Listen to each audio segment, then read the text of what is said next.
Bienvenidos a Vis a Vis, ya saben, esto es Canal 7 Televalencia.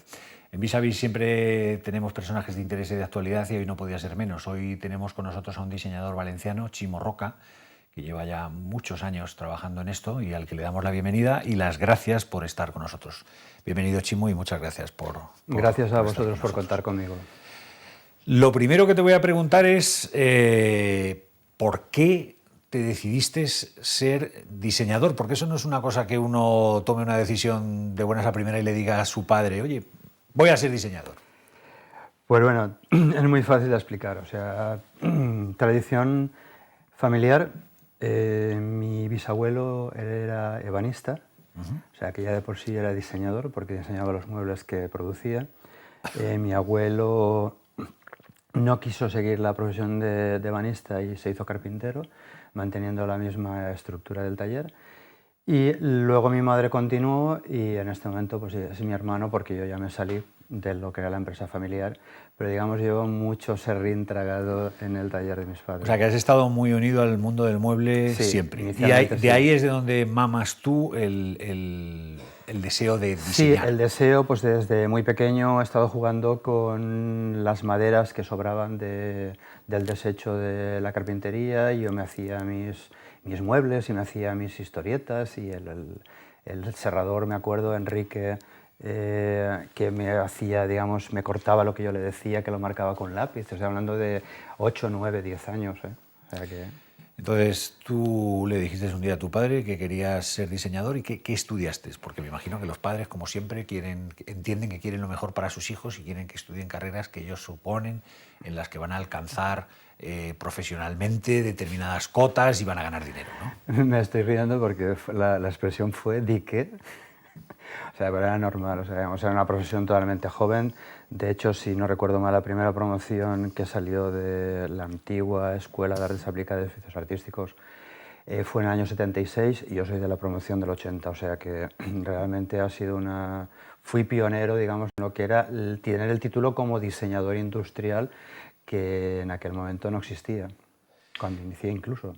Y entonces tú empezaste a estudiar en la Escuela Oficial de Artes De Artes y Oficios, que de se Artes y llamaba Oficios, entonces. sí, Sí. yo me acuerdo, yo Sí. también pasé por la Escuela de Artes y Oficios.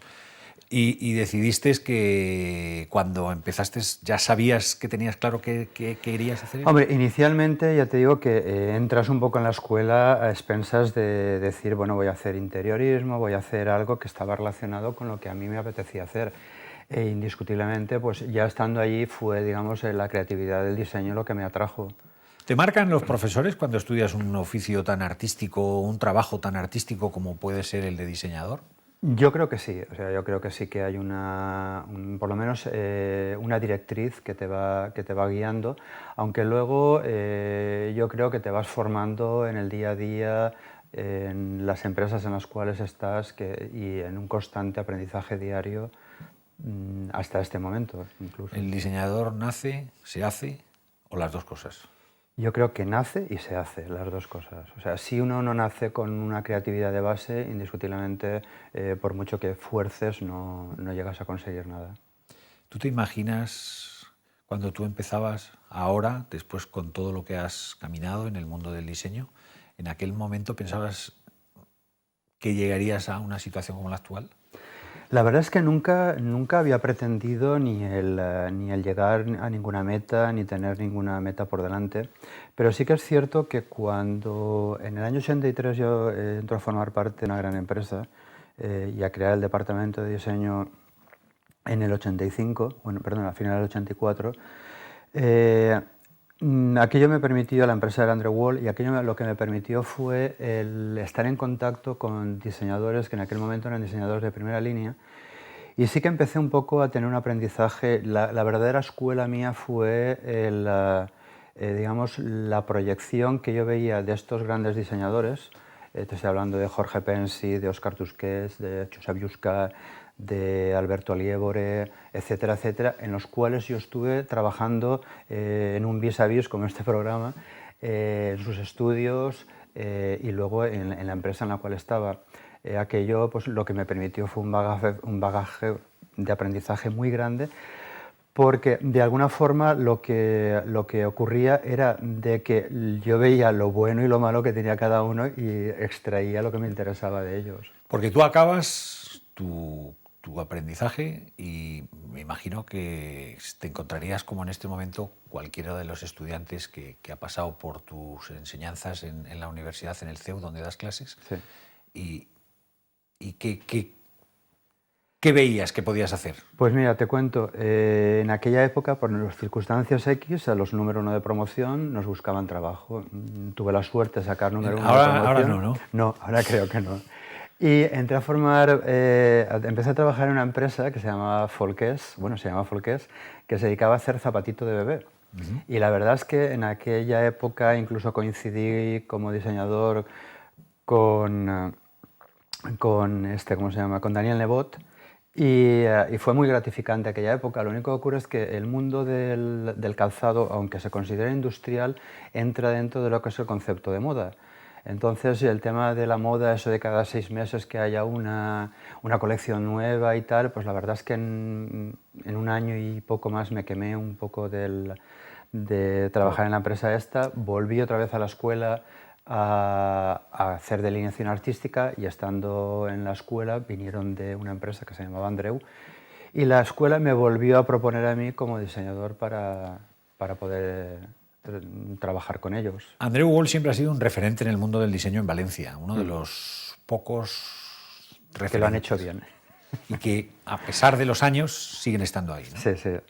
¿Tú sigues colaborando con ellos? Sigo colaborando con ellos, menos de lo que yo quisiera o que lo que pudiera, pero la verdad es que fue, ya digo, una relación muy, muy interesante durante los años que estuve allí. De hecho, el departamento de diseño de Andreu Wall lo creé yo. De hecho, he estado hojeando un poco un catálogo de tus obras y uno se queda sorprendido de la cantidad de cosas que puede diseñar un diseñador. Porque desde gafas, he visto, a teléfonos, a 1000 cosas. ¿Qué mente tiene un diseñador que es capaz, o son las líneas, lo que traza cualquier objeto, tiene líneas, es el trabajo, tiene geometría y... Es el trabajo, quiere decirse. Yo hay una cosa que les digo a mis alumnos, que lo primero que hay que saber conocer es el cuerpo humano. Porque cualquier objeto que diseñemos o que vayamos a diseñar está relacionado con nuestro cuerpo. Pues desde un bolígrafo, pasando por una silla, por una mesa, una estantería, o sea, todo, unas gafas, todo ergonómicamente y antropométricamente está basado con el cuerpo humano. Entonces, lo primero que hay que saber es conocerse a uno mismo, conocer al cuerpo y a partir de ahí empezar a trabajar. Lo de la inspiración, yo creo que en esta vida a mí me ha llegado una vez solamente. El trabajo es lo que realmente es la constante del día a día y sobre todo un reto. O sea, te llega un proyecto que no has trabajado anteriormente en ese sector y la verdad es que empiezas a investigar, haces tu estudio de mercado, empiezas a hacer un análisis y te empiezas de alguna forma a interesar tanto que te empiezas a emocionar y decir, ostras, qué mundo tan interesante que hay que... Porque, Chimo, cuando a ti te llegan con un diseño, por lo que me estás contando, el cliente no lo tiene muy claro. Me refiero, no tiene claro no solamente el diseño, sino no tiene claro por qué camino tomar, porque me estás diciendo que hacéis vosotros mismos estudios de marketing para ver... Sí, indiscutiblemente, porque te puedes poner a trabajar y en un momento dado te puedes encontrar con coincidencias, que hay grandes coincidencias en el mundo del diseño, que se supone que no han sido copias por los nombres y apellidos que lo firmaban, pero que indiscutiblemente te las puedes encontrar, por lo que es interesante siempre saber, si desconoces ese mercado, saber exactamente cuál es el mundo donde te vas a meter. Por lo que me estás contando, además, y por el tiempo que tú llevas, tú has pasado del diseño del Pleistoceno, por decirlo de alguna manera, en el que no se utilizaba el ordenador ni nada por el estilo, que eran reglas, dibujo, cartabón, rotrings, Parallax. Y todo este tipo de cosas, a un diseño en el que está totalmente... se trabaja, se tiene que trabajar, lógicamente, pero mucho más fácilmente, ¿no? Ha habido todo un proceso de evolución de lo que es el desarrollo, pero bueno, todos los ¿Era más artista el diseñador anterior al actual? Era más manual, con lo consiguiente era más artista. Yo recuerdo en los inicios de empezar a trabajar en el estudio, cuando ya me había salido de Andreu y había montado el despacho, trabajar con barro, trabajar con pastelina, trabajar buscando volumetrías que de alguna forma, ahora en este momento el poliuretano expandido, lijando polvo por todos los sitios. En este momento esto ya ha pasado un poco al Rhinos, que lo que nos hace es ver en 3 dimensiones perfectamente cualquier objeto y nos evita, digamos, todos estos inconvenientes. Pero por otra parte, el poder tocarlo, yo creo que te da una gratificación enorme, que ahora en este momento, nosotros incluso en el estudio, aún hay veces que volvemos a coger el tramo de poliuretano y empezar a trabajar con él y sacar la volumetría en 3 dimensiones. Hay objetos que diseñamos que son fáciles, por ejemplo una silla, hacer un trabajo a escala real es complicado, pero llevo ya, creo que son 14 años en el sector de la hostelería, en el sector de las vajillas, con un trabajo muy importante, con la única empresa que queda en España produciendo vajillas en Chiva, ¿Cuál? por Basal.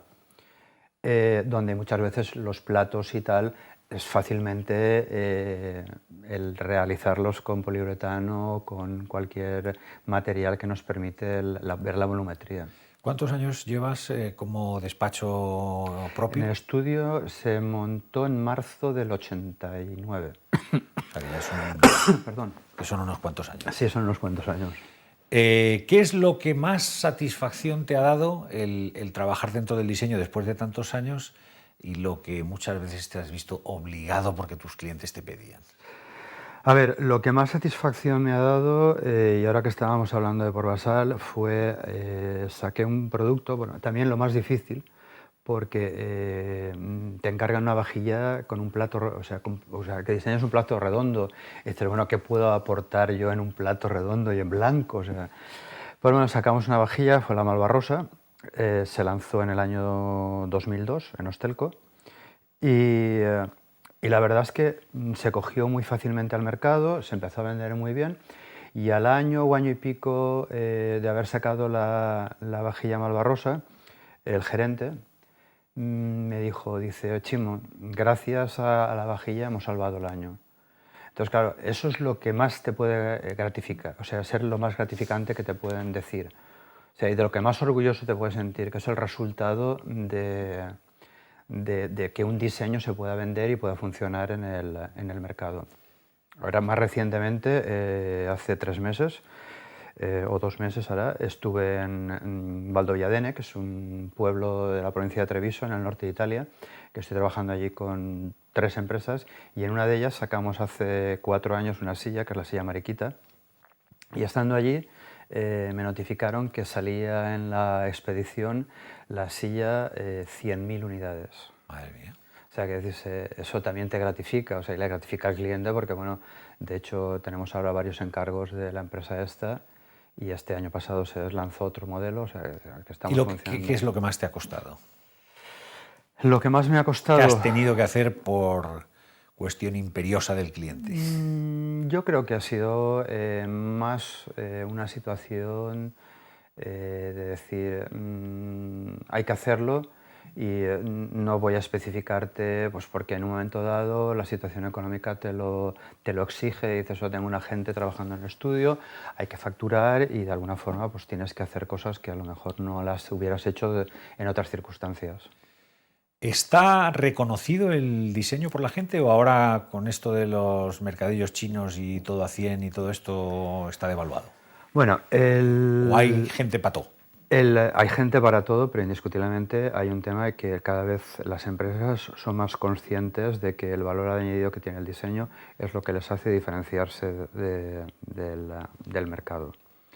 Y la empresa que no invierta en diseño se está equivocando totalmente.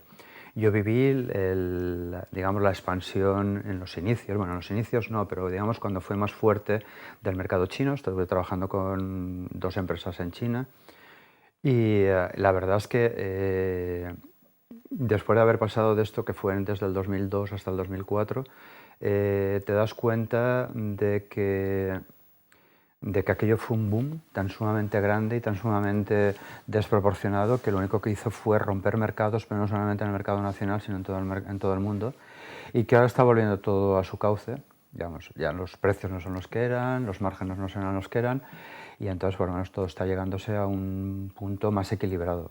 Chimo, ¿tú crees que hay un diseño característico de Valencia, de España? Hombre, yo creo que ahora menos. Hay materiales que nos hacen diferenciarnos, al igual, por ejemplo, hay un material que es la médula de caña, o la caña, que esto lo que nos da es un toque en Europa muy mediterráneo, y en Asia pues sería la zona de Filipinas, la que de alguna forma utiliza más este tipo de materiales, que nos diferencia un poco del resto. O sea, digamos, entonces sí que puede haber un producto más personalizado, digamos, valenciano o mediterráneo, pondría entre comillas. Pero yo creo que más como concepto de material que como concepto de diseño. Porque el hecho es que la globalización que tenemos es que ahora picas en el Google cualquier cosa y tienes una información bestial de cualquier empresa o de cualquier diseñador. Hemos perdido en Valencia, que es un sitio en donde se fabricaban muebles, tu abuelo y tu padre trabajaban en ese ámbito y en ese sector, el que con esa tradición que había en eso, que haya llegado un mueblista sueco como IKEA y haya arrasado, ¿no ha sido una pérdida de oportunidad? ¿No hemos sabido estar en el momento oportuno? ¿No hemos sabido hacer diseño sobre el tipo de mueble mediterráneo que a lo mejor se hacía aquí? Yo creo que hemos tenido aquí en Valencia un escaparate tremendo, que ha sido una gran feria, la Feria del Mueble, que junto con Cebisama y junto con la Feria del Juguete eran las tres ferias más grandes que tenía ya no Valencia, sino toda España. Y que de alguna forma yo ahí no sé cuál ha sido. Bueno, se ven muchos errores los que han habido a nivel de dirección de feria e incluso de dirección de las empresas que estaban exponiendo en las ferias, que yo creo que no se han sabido adaptar al momento actual. Hay un grupo de empresas que sí que se están manteniendo, entre ellas, por ejemplo, Andrew Wall, que estábamos hablando antes de ella, que porque ha tenido una expansión internacional importante. ¿Qué quiere decir? Yo creo que el problema que ha pasado con las empresas del sector del mueble ha sido que, como le compraban, no tienen necesidad de salir a vender, con lo consiguiente tampoco querían arriesgar. Y ahí ha sido, creo que, el gran error de la empresa valenciana del mueble, que cuando han tomado la decisión de salir fuera de España a vender, digamos, ya había una cota de mercado muy cubierta por el fabricante italiano, que, digamos, no les ha permitido introducirse dentro del mundo como ellas quisieran.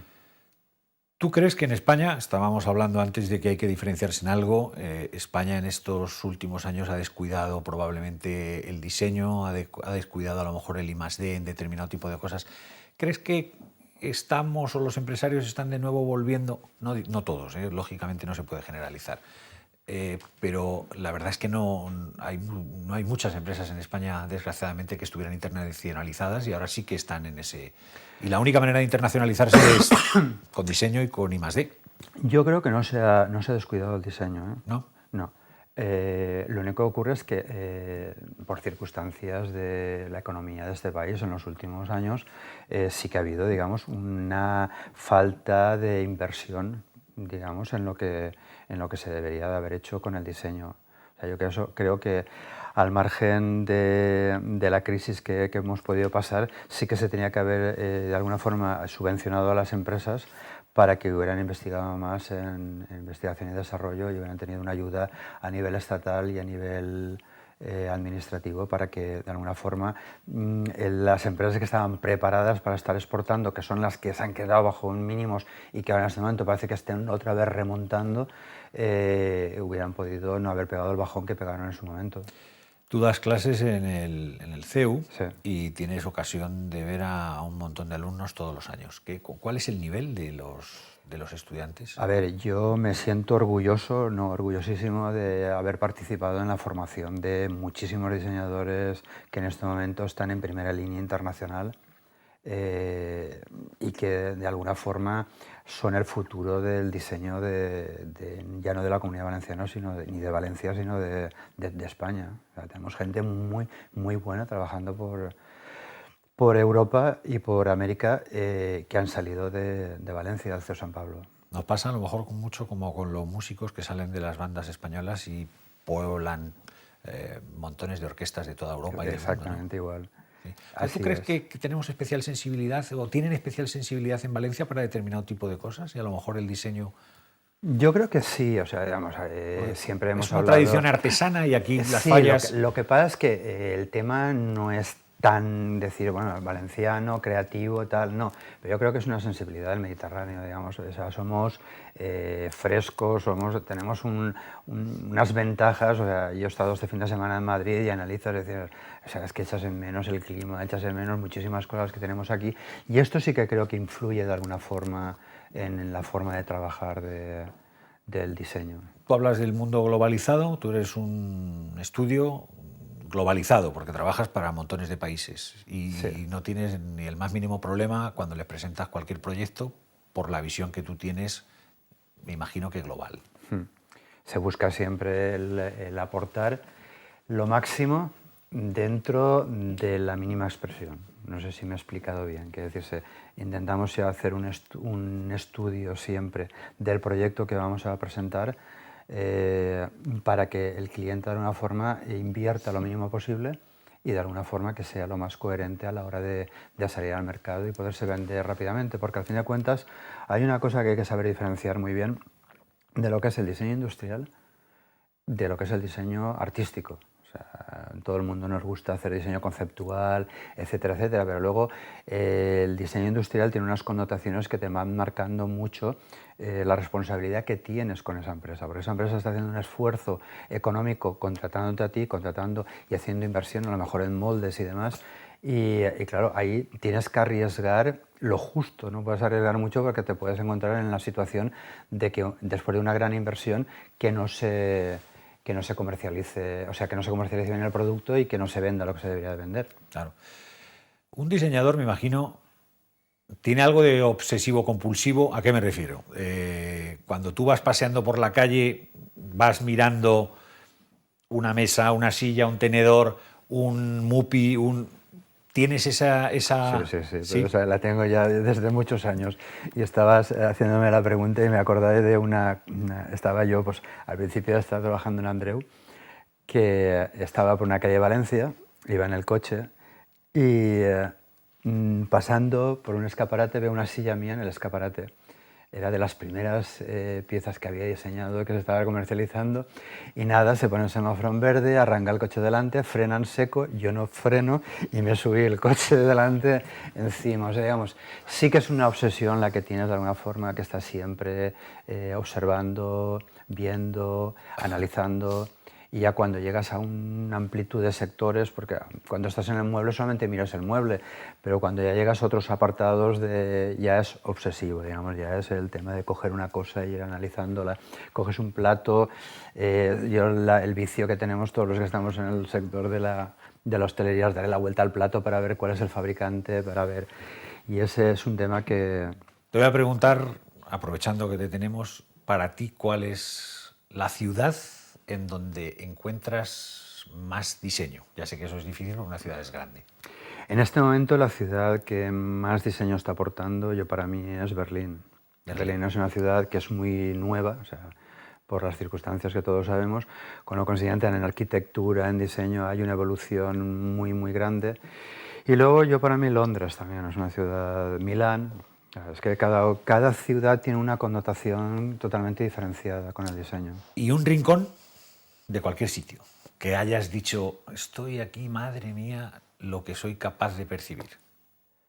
Pues mira, yo hay muchas veces que, porque casi todos los años voy a la Feria de Milán, y es una ciudad que la he ido descubriendo, llevo 30 y tantos años yendo. No tiene la gente muy buen concepto de Milán como ciudad. Pues bueno, a mí es una ciudad que cada vez me ha enamorado más y cada vez que voy, o sea, al principio sí que recuerdo que le tenía una manía bestial, porque al principio íbamos en coche, el viaje es largo. Largo, y bueno, llegabas allí y bueno, el metro, me he conocido toda la ciudad levantada, lo he conocido todo. Entonces al principio era una ciudad que la odiaba, o sea, no sé si digo lo contrario, miento. Pero luego ya cuando ha ido pasando los años, que ya viajas de otra forma y te introduces dentro de la ciudad, empiezas a conocer la ciudad, tienes amigos que están viviendo allí, de alguna forma compartes con ellos cosas, te enseñan cosas y tal.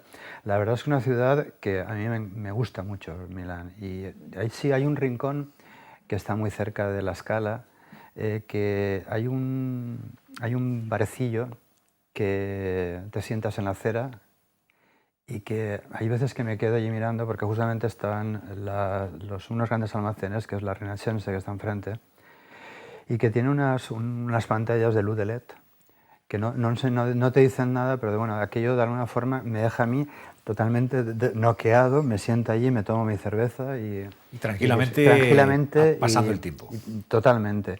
Y es un sitio donde me gusta ir, siempre voy a Milán, me gusta sentarme y he estado allí lloviendo, yo allí fuera sentado.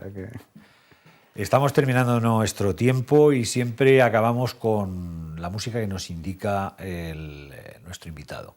Nos has pedido Wagner, ya suena de fondo, Las Valquirias. ¿Por qué? ¿Tú trabajas con música?